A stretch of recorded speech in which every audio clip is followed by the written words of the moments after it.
अगर हम शादी की बात करें तो मैं चाहूँगी मुझे ये बताएं कि दूसरी शादी के हवाले से हमारे मुल्क में क्या कानून है। देखिए, इसमें मैं आपको ये बताऊंगा कि बड़ा एक अच्छा सवाल है और लोगों को इसकी अवेयरनेस होनी चाहिए, क्योंकि मैंने ज़्यादातर देखा है कि लोग जो है ना, वो जिनको अवेयरनेस नहीं है, शायद अनएजुकेटेड है, इलिटरेसी का भी शायद कोई ना कोई रोल हो। बट मसला ये है कि आप देखें कि लोग शादियां कर लेते हैं, बीवियों को पता नहीं होता और घर ख़राब होते हैं, कुछ छुपा के कर लेते हैं, तो कुछ भी रीज़न हो सकती है। देखें, इसके अंदर ना इस्लाम में एक से ज़्यादा शादियां करने की इजाज़त मर्द को दी गई है, इस्लाम में दी गई है, ठीक है। लेकिन साथ में ना इस्लाम में ना कुछ सूरतें बता दी गई हैं दूसरी शादी करने की। वो जो सूरतें हैं ना, उनके अंदर ये कहा गया है सबसे पहले कि दूसरी शादी करने के लिए सब ऑब्वियसली काफ़ी केसेस ऐसे हो सकते हैं कि मर्द को दूसरी शादी करने की कुछ मजबूरी हो या कुछ भी हो। उसके अंदर जो है वो सबसे पहले औरत की इजाज़त बहुत ज़रूरी है।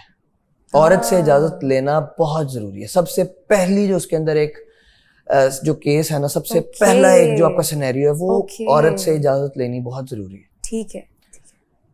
अच्छा, इसके बाद ना सिर्फ औरत से इजाज़त लेना ज़रूरी है, जिस इलाके में वो रह रहे हैं उस इलाके की मुतलका यूनियन काउंसिल या उस इलाके की मुतलका म्युनिसिपल कमेटी जो है, वहाँ पर इजाज़तनामा दर्ज होना भी ज़रूरी है। अच्छा, वो दर्ज होगा फिर एक इंसान दूसरी शादी कर सकता है। क्योंकि ये इजाज़तनामा, वैसे तो लोग कहते हैं कि लोगों को ज़्यादातर नहीं है पता, चलो कुछ लोग जो इजाज़त ले भी लेते हैं अपनी बीवियों से, उन लोगों को भी ये नहीं पता कि यूनियन काउंसिल या म्युनिसिपल कमेटी के अंदर हमने इजाज़तनामा जमा कराना है। तो ये ज़रूरी है, इजाज़तनामा दर्ज करवाना ज़रूरी है। ठीक है। अगर इब्राहिम साहब इजाज़त लिए बगैर कोई मर्द शादी कर लेता है तो फिर क्या है उसके बाद? अगर कोई इजाज़त ले लेता है तो कानूनन एक गलत अमल है, जो कि एक शरीयत ने एक चीज़ कह दी है। जब शरीयत ने ये सारी चीज़ें लिख दी हैं, सारा तय कर दिया कानून में हमारे ये चीज़ें, तो मेरे आपके कोई मतलब अगर हम इस बारे में कह दें कोई चीज़, तो वो मेरे ख्याल में मैं नहीं समझता कि वो कोई ना कोई है। जब एक चीज़ कह दी गई है, जब एक रूल बना दिया गया, देखे ना, अब आप एक गेम खेलते हैं जब कोई, या आप कोई किसी चीज़ को आप करते हैं, तो आपको उस चीज़ की रूल्स एंड रेगुलेशंस को फॉलो करना पड़ता है। ठीक है। और इसके अंदर ना मुस्लिम जो है ना फैमिली रूल 1961, ठीक है, उसके अंदर सेक्शन 6 है जिसमें पॉलीगेमी का जिक्र है। किसका? पॉलीगेमी। ओके। पॉलीगेमी बेसिकली दूसरी मुस्लिम फैमिली रूल, एक मुस्लिम फैमिली एक्ट था 1964, ये मुस्लिम फैमिली रूल 1961 है। ठीक है। जिसके अंदर सेक्शन 6 अगर आप देखें, जरूर पढ़िएगा, उसके अंदर पॉलीगेमी का जिक्र है। ओके। तो पॉलीगेमी जो है बेसिकली वो दूसरी शादी के ऊपर है और उसके अंदर सारा कुछ लिखा हुआ है, वहाँ से हमें काफ़ी कुछ पता चल जाएगा। और अगर लोगों ने इसके बारे में क्लियर, ये तो हम चीज़ों का जस्ट एक इंट्रोडक्शन दे रहे हैं ना, ऑब्वियसली आगे चलते चलेंगे जब शोज, तो इंशाल्लाह हम मज़ीद इसको डेप्थ में कवर करेंगे चीज़ों को, और हम डेप्थ में चीज़ों पे जाएंगे। बट ऑब्वियसली अगर लोगों ने अभी भी, अगर हम एक टॉपिक को क्लियर लें, तो मेरे ख्याल में लॉ एक ऑब्वियसली वाइड ओपन चीज़ है।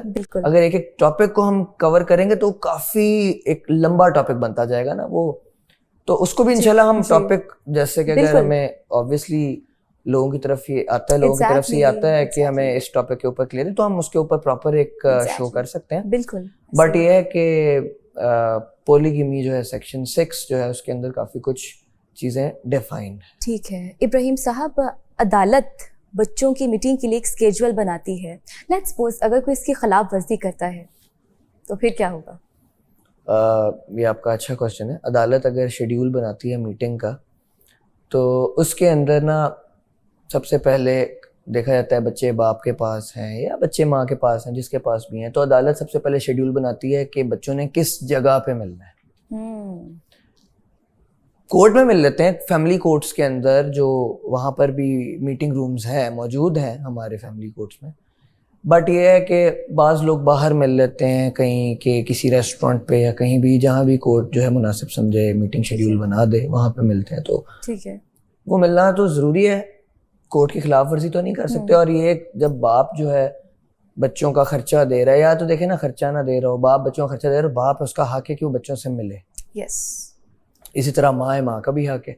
क्योंकि मैंने पहले भी बात की ना कि इस सिनेरियो के अंदर सबसे ज्यादा जो इफेक्ट होते हैं वो तो बच्चे होते हैं। exactly. तो बच्चों को और हमारे एक लॉ के अंदर ना गार्डियन एंड वार्ड्स एक्ट के अंदर सबसे ज्यादा देखे जाने वाली चीज बच्चों की वेलफेयर है। जैसे कि मैंने पहले बताया, बच्चों की वेलफेयर को सबसे पहले मॉनिटर किया जाता है कि बच्चों की, क्योंकि बच्चों का देखे क्या कसूर है, ठीक है।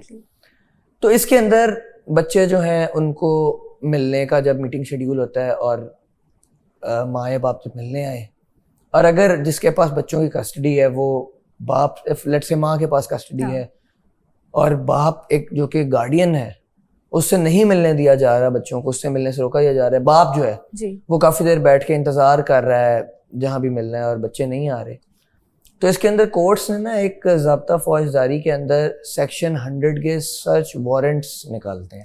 अच्छा। उसका प्रोसेस ये है कि सेक्शन 100 के सर्च वारंट्स निकलते हैं ज़ाब्ता फौजदारी के अंदर। उसके बाद एक कोर्ट एक बैलिफ को एक नुमाइंदा मुकर्रर करती है, बैलिफ को भेजा जाता है। एक बैलिफ जो है वो जाता है जहाँ भी बच्चे होते हैं वहाँ पे, वो सर्च वारंट लेके और बच्चों को फिर लेके आता है और फिर बाप से मिलवाता है। और ये मिलवाना जो है ये ज़रूरी होता है। तो इसका यही है कि सेक्शन 100 के जो है वारंट निकल आते हैं, ठीक है। और अगर अपनी मर्जी से ना बच्चों को अदालत में भेजा जाए तो फिर ये एक तरीका है जिससे बच्चों को लाया जाता है। मैं इससे बहुत, मेरे पास जितने फैमिली केसेस में डील कर रहा हूँ उसके अंदर अक्सर ऐसे होता है कि बच्चों को जो है वो नहीं लाया जाता, या महीने 2 महीने बाद एक दफ़ा मिलवा दिया जाए। तो फिर हम ये करते हैं कि हम वारंट निकलवाते हैं। लेकिन बाज़ लोग ऑब्वियसली इसके अंदर मुलाकात भी कराते हैं जिनको कोई हर्ज ना नजर आ रहा हो, बट बाज़ का हो सकता है कोई फैमिली इश्यूज हों, कोई मसले मसाइल होते हैं जिसकी वजह से जो है वो नहीं बच्चों से मिलवाने दिया जाता। ठीक है। अच्छा, आपके पास तो बहुत सारे फैमिली केसेस आते होंगे इब्राहिम साहब, आई एम प्रीटी श्योर। तो इन फैमिली केसेस को हल करने के लिए कौन से ऐसे इकदाम हैं कि ये जो फैमिली केसेस जल्दी हल हो जाए? हाँ, ये आपका जो क्वेश्चन है ना, आपने बहुत अच्छा क्वेश्चन किया है, ठीक है।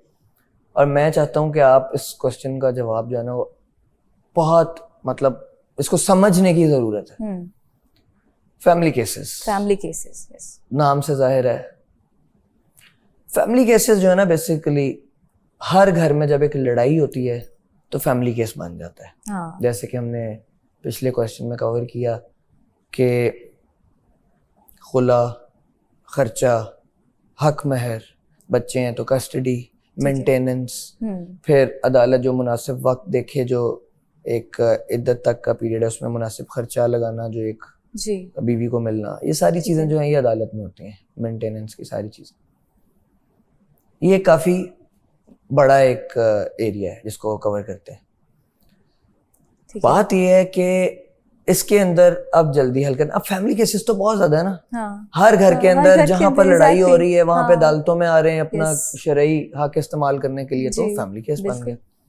आप अगर फैमिली कोर्ट्स में जाएं और सिविल जज साहबान बैठते हैं, आप फैमिली कोर्ट्स में जाएं और जाके अगर आप बाहर लिस्ट देखें तो एक दिन में आपको इतनी लंबी लंबी लिस्ट मिलेगी जो कि शायद बंदा one cannot even think कि ये जो है एक इतने पेशियां होती हैं फैमिली केसेस की, किसी की डाउरी का है, किसी का खर्चे का, तो कुछ भी। बात यह है कि इसको ना जो आला अदालतें हैं जो ऊपर से, वो यही हिदायत फैमिली कोर्ट्स को देती हैं कि इसका जो फैसला है वो 6 महीने तक कर दिया जाए।